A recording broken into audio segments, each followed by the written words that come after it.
What do we got here? How about that? Get those sorry Eagles off my TV, man. Turn this off. I'm tired of seeing that. They don't deserve to be on my TV. Trying to go live on Instagram here too, yo. 1 second. Bear with me here.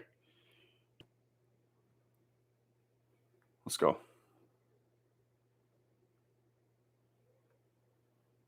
Checking connection. What's the connection slow for? The only connection we need.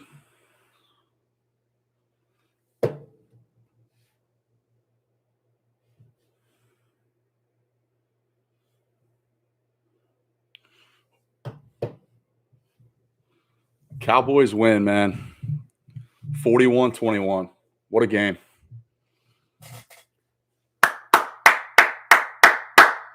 You love to see it. You love to see it. What's up, B? Diggs is cold. Yes, sir. Hunter.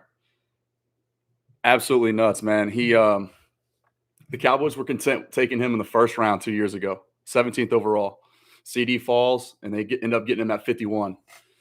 But the ball skills, man, we're seeing it. He's a bona fide star. You know, he's playing with it too. I mentioned this. I mentioned this on Twitter. I don't know the last time in my lifetime, anyways, that I've seen a Cowboys defensive player or even collectively as a team play with that much swagger. And Diggs is at the forefront of that, kind of leading that unit, man. You're seeing energy from start to finish. You got Micah Parsons in there at the end of the game when he honestly should be the furthest thing away from the line of scrimmage. But he's out there hustling, you know, till the whistle. That front four was getting after Jalen Hurts all night. I saw Osa Odigizua wrecking things up the middle. He honestly should have had another strip sack. Jalen narrowly avoided that pass rush and then was able to – that was the touchdown drive. They ended up marching. But first things first, man, we got 6 people in here. We got to talk about – I got to get this off my chest. First order of business. We all agree. We all saw it. And 90,000 people inside Texas Stadium, AT&T Stadium, on an 85-yard television screen saw Dak standing in the end zone. Right? And we all heard the whistle. The play wasn't blown dead until long after the Eagles slapped the ball out of his hand after he initially lunged into the end zone, right? And then kind of just kept going. He stands back up and then he reaches across like this with both hands. He's in the end zone. So they obviously, you know, I understand that the call in the field more oftentimes than not will sometimes even to a fault like we saw today. It influences the ultimate call. That's, you know, the official review, right? It has too much influence, but they got it wrong twice. And, you know, that type of stuff can't happen, man. So I'm tired of seeing it, especially against my team. You know, obviously it feels like it's worse because when it happens to your team, it hurts worse. So you pay more attention to that type of stuff. I know it happens everywhere, but that stuff's got to get corrected. There's got to be a way to get that call right. I don't know a single person in America right now that doesn't believe Dak was standing in the end zone there. Trey Diggs, highlight of the show. I said on the preview that Chris and I recorded last night, I expected the Cowboys to try to establish the run game on the ground towards the edges, the perimeter of the Eagles defense, right? Because the strength there with Fletcher Cox and Javon Hargrave in the middle, that's obviously the strength of their team. But man, it was smash mouth football tonight. They just ran right at them, right at those 2 big boys up the middle. Didn't even care. Just getting pushed, winning the line of scrimmage, and just running it right down their throats, all up and down the football field. It's just so good to see. So fun to see the energy. Dan Quinn, clearly, master motivator. I mean, different type of energy right now on the defensive side of the ball, man. It's contagious and it's electric. It's fun to watch. I know we as fans, myself included, are enjoying every single second of that. But it's a lot of rookie production too. I think the broadcast they hit on it too, and they showed the screen there, split screen with 6 different faces of the defensive players that the Cowboys selected in the draft. And I think somebody on the broadcast said that they selected 8, but I think it was 10. 10 out of their 11 picks were all defensive players. So lots of rookie production. Again, having 4 active defensive ends going into today's game, you would have never known that. You would have never known. Constant pressure, constant, just guys winning their battles, man. We saw on the flip side of that coin, Tyler Biadasz struggled a little bit with Javon Hargrave, kind of as expected. And we saw Kellen Moore. He made the adjustment there. He realized what was happening. And so anytime they were going, basically manning up in their block and their pass pro, they had Dak just kind of roll out, whether it be to his left or to his right. So they were after that first play, he wrecked in the end zone there. They're like, all right, we're not going to let that happen again. And it almost did happen again, but Dak narrowly avoided the pressure there. You can kind of see, does anybody see him still kind of being timid like this when he's in space with the football? Can y'all tell like there's still a little bit of like timidness there from Dak? Like I feel like I can see it, but I'm not totally sure if I can or not. Big dub, baby. What's up, Nick?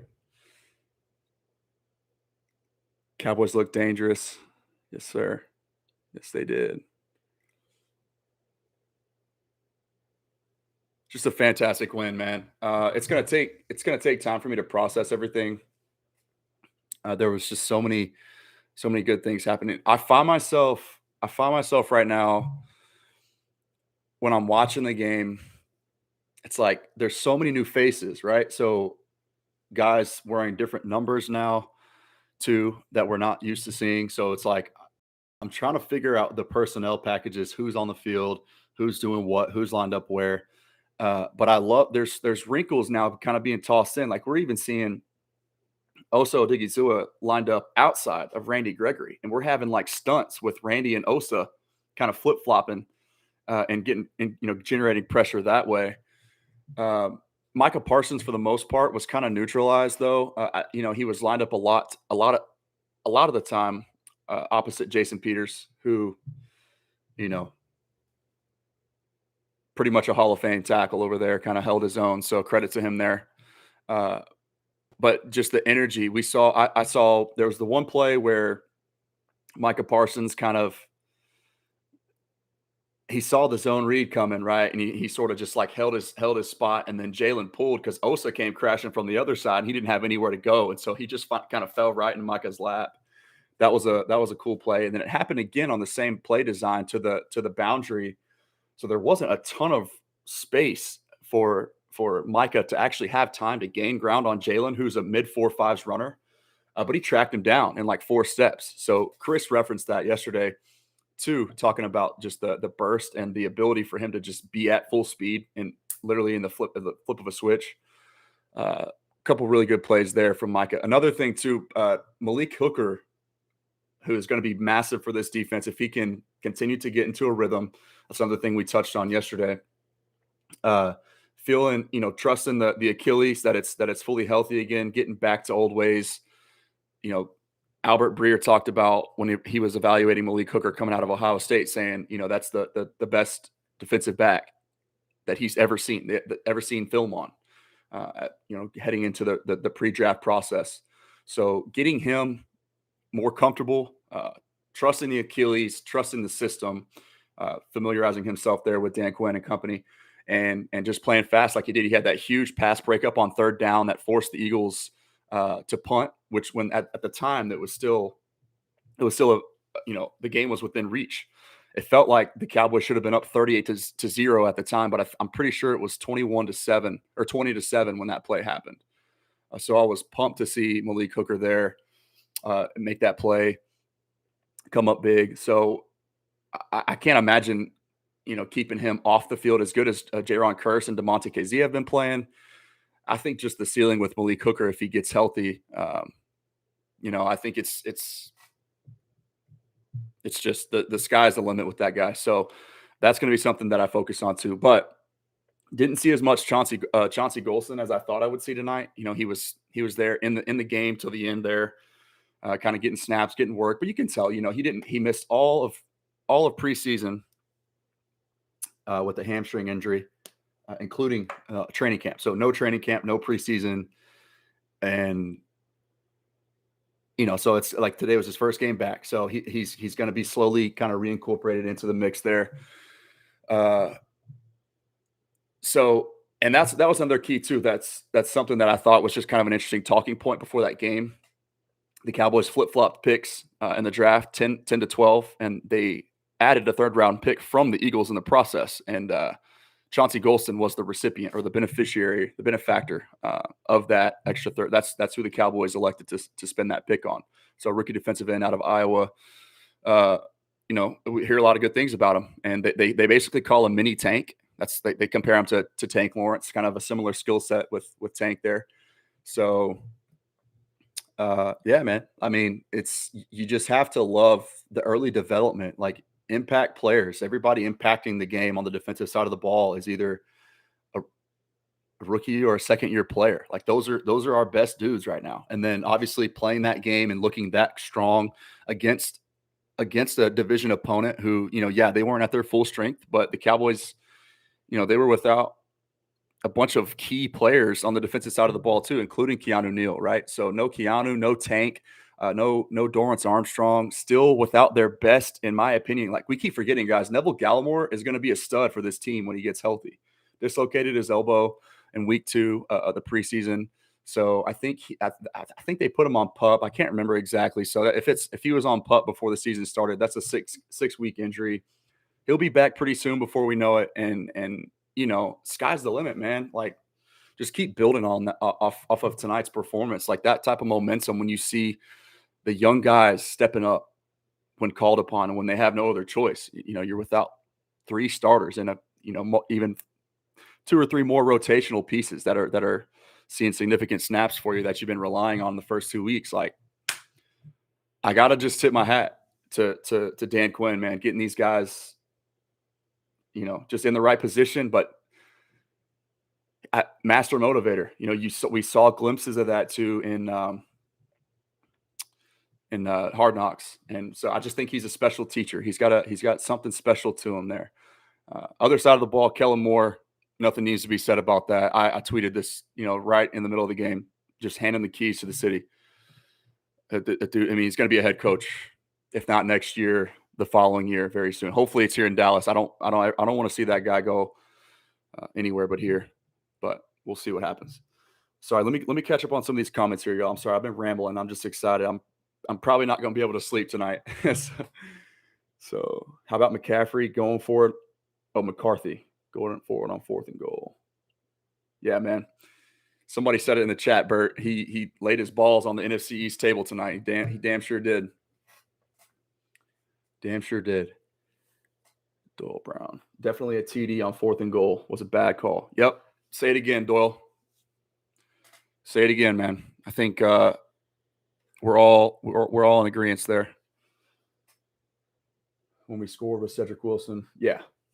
I knew what you were talking about, Bert. That was a nice play. It's a good throw. Good throw from Dak. And the announcers kept referencing like missing targets early. CD slipped early in the game that gave the Eagles their first touchdown. That is what it is. That type of stuff happens. And then they said Dak should have hit Cedric Wilson in the corner of the end zone, when from that angle, like when you're looking at it from an aerial view, the camera makes it look like, yeah, oh God, Dak, make the throw. What are you waiting for? But it's not that simple. When you're ground level, you see from to the field side, which is the wide side of the field where that play came in at the corner of the end zone there. Dak can't, there's no depth perception from that far of a distance. So it's like, I think it was Louis Riddick. He was like, he missed him. He's got to get the ball out right there. I'm like, Louis, I respect you, bro, but that's not an open window. A quarterback doesn't see that. Dak did the right thing. Just don't turn the football over in that situation. If you've got a wide open man in the back of the end zone, did a nice job in zone coverage, just finding the hole, sinking in it, and waiting for Dak to find you. He's sitting there waving his hand. It is what it is. But CJ Moss, what's up, brother? It's because we got that work in today at the edge, man. That's what gave our Cowboys life today. I appreciate it, bro. Better than Stephen A. Oh gosh, man. I respect Stephen A. Smith. I don't necessarily agree with everything he says, but I don't think there's a more hardworking individual in the uh, sports talk entertainment industry. He's brilliant. There's no question. But maybe one day soon. What are your guys' thoughts, man? I know it's tough. There's not a whole lot to really critique or nitpick, but we can talk about the clock management at the end of the first half. What do you guys think about that? So got 5 people in here, man. Thanks for hanging out with me, guys. I appreciate y'all. I really do. I'm live over here on YouTube as well. So I'm just recording it for the channel, just for record keeping purposes. Just if you're in here and if you're enjoying the content, man, spread the word. I appreciate any subscriptions, and I think a lot of people don't understand or don't realize that subs on YouTube are free. So it's totally free. It takes just a couple seconds. Go find me on YouTube and hit the subscribe button, man. I'm making my push towards my first 1,000 subscribers. So once that happens, I can monetize the channel and hopefully continue to grow from there. But if it ain't in the cards, it ain't in the cards. I'm still going to keep doing this. It's what I do for fun anyways in my free time. So I might as well record, and I might as well try to build a community and cuss and discuss with you guys. -4 was disrespectful. We did exactly what we should have done to Philly. No bot. Yeah, man. So, hey, for real, Bert, like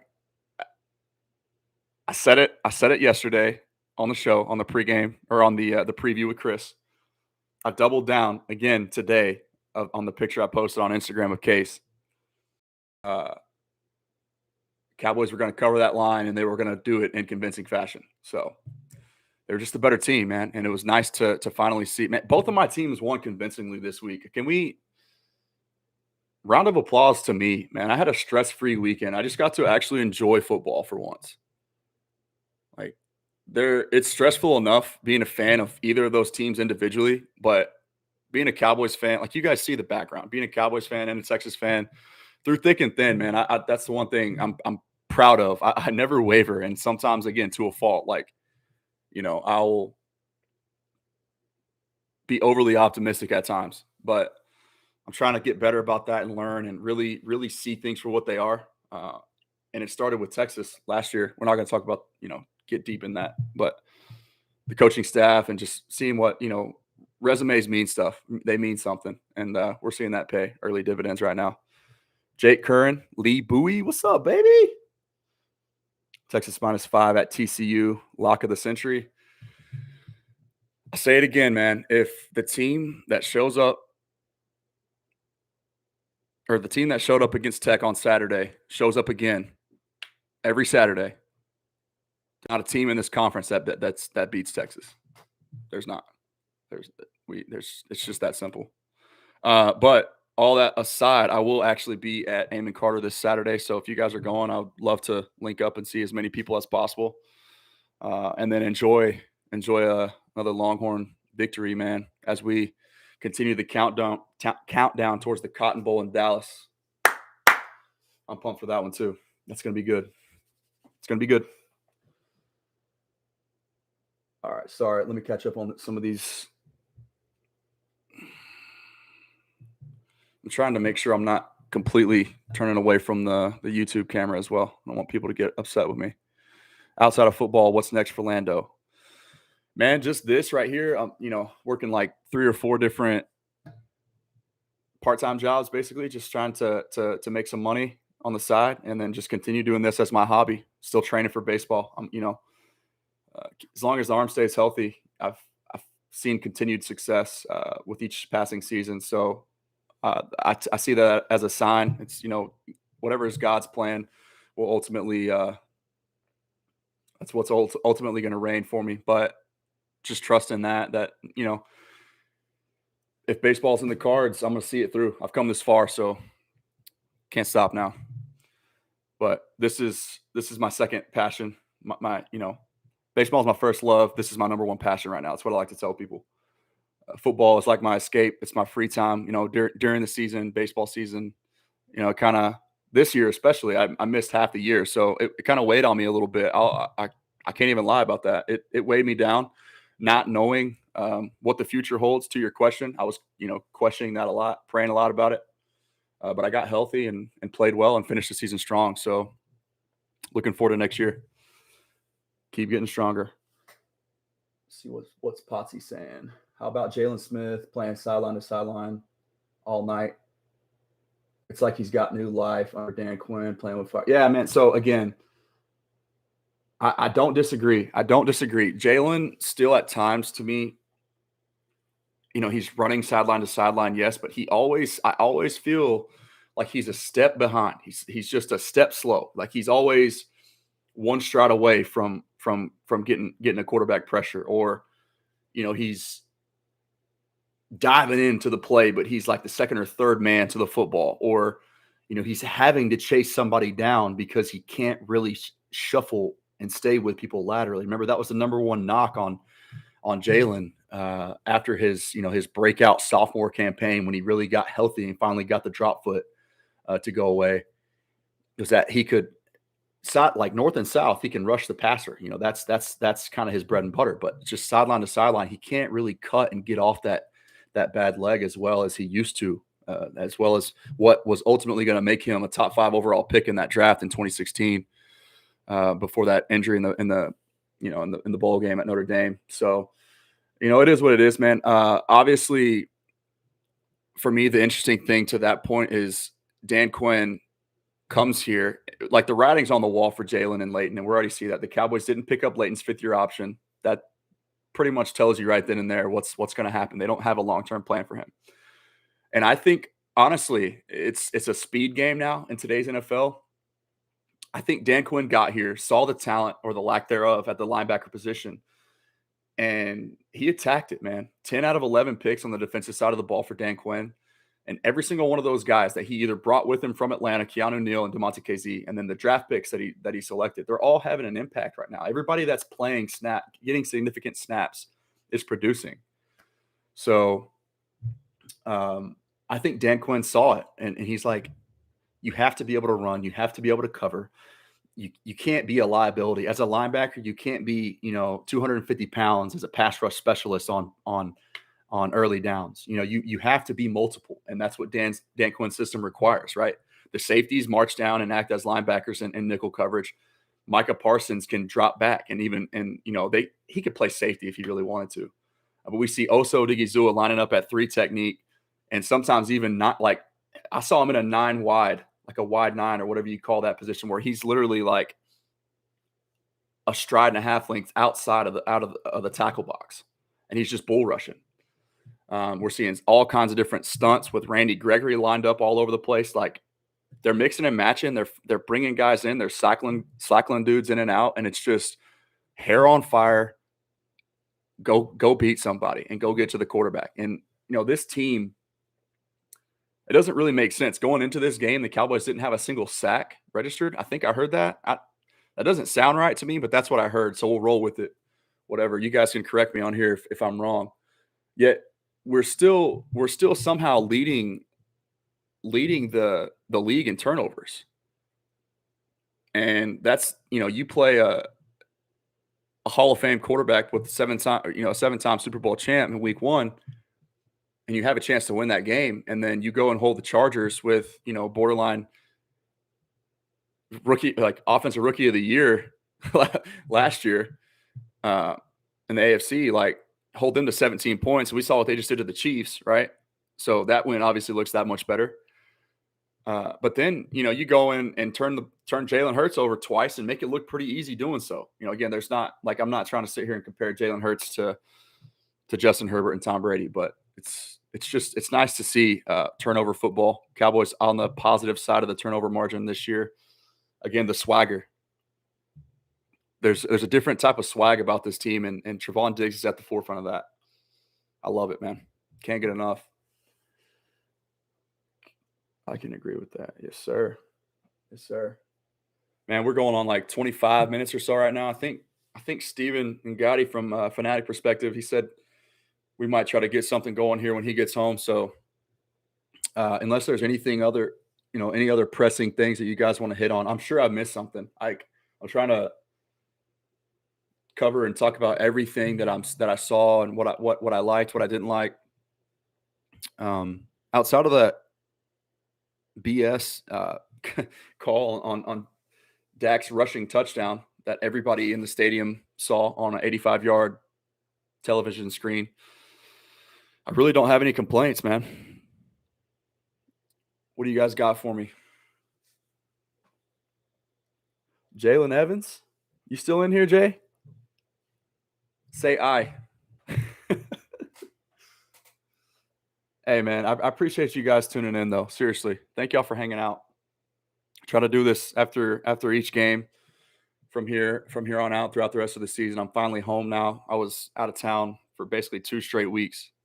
The Thursday game, I was here against the Bucks, but I had a basically 8 a.m. flight the next morning.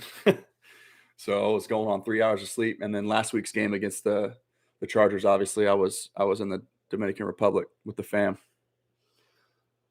Appreciate you, man. Keep up the great work. Miss you and wish nothing but the best. God bless, bro. Hey, thanks, Josh. I appreciate you, brother. Same goes to you, man. Same goes to you. One of these days, the right person will see me. The right, set of eyes will say, "Hey, this guy, he's kind of cool. He likes football. We'll pay him to talk. We'll pay him to talk sports." I don't know if you guys pay attention. Yeah, Matt. I don't know if you were here. That's one of the first things I talked about when I got rolling. My mind's going like a million miles an hour right now. I expected, and I actually even said, I thought for sure that the gameplay, because we've seen Kellen Moore adapt each week, right? Week 1, it was, we know we can't run the football, so we're going to let Dak win it for us. We're going to throw it 58 times. Week 2, it was, okay, we can exploit the Chargers on the ground, and it was a lot of outside zone type stuff, right? I thought the same thing was going to happen today, just because knowing like the strength of Philly's front seven was their interior 2 with number 91, number 97 there, Fletcher Cox and Javon Hargrave, who were both on the receipt, or the 2 key cogs in that first turnover in the end zone there that gave them their first touchdown. So I thought that Kellen Moore was going to, it was going to be a lot more Tony Pollard to the outside, but literally, man, that's why I'm so pumped right now. Is that rivalry game? The Cowboys went out there and made a statement from the jump. Did you guys see Connor McGovern lined up at the fullback? On the opening drive, they lined Connor McGovern up at fullback, motioned him to the middle, and literally Zeke just followed him, and they went smash mouth, right behind McGovern, and Zeke just kind of, he finished the run right up the gut there, and it was like that was a statement that set the tone right there for how the rest of the game was going to play out, and they just went smash mouth all up and down the field, right up the center of their defense, man, where the strength of it was. They were without Brandon Graham, who's their best pass rusher. But it was that's just fun to see. It's a different type of football than I'm used to seeing the Cowboys play. But it's a breath of fresh air for sure. Give Kellen Moore the keys. Give him the keys. Get some sleep. Better not wake up at 2 a.m. and see that you are still seeing you live. Yeah. Hey, man, don't put it past me though. I could sit here all night. If people keep coming in, I'll keep chatting. That's the whole point. I just want it to be kind of chill and just see what everybody out there is feeling. It's fun though. Good stuff. Good stuff.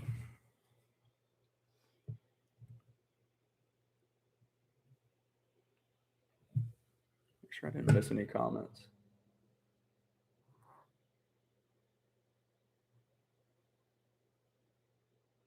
Oh, I missed Pete Perez and Corey McElroy. Sorry about that, guys.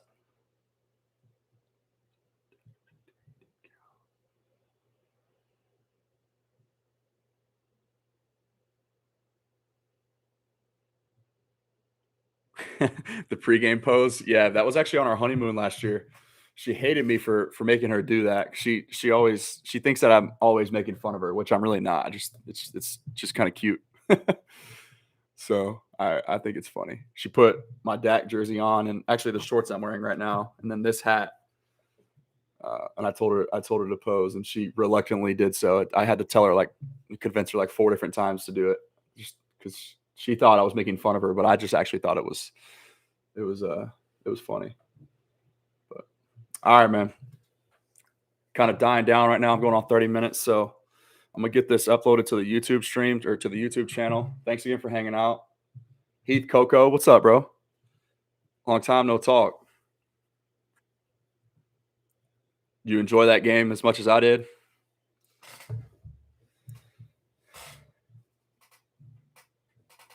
Seeing Dak run out there that last drive in victory formation, and Zeke got in the middle of the huddle and was just doing Zeke stuff.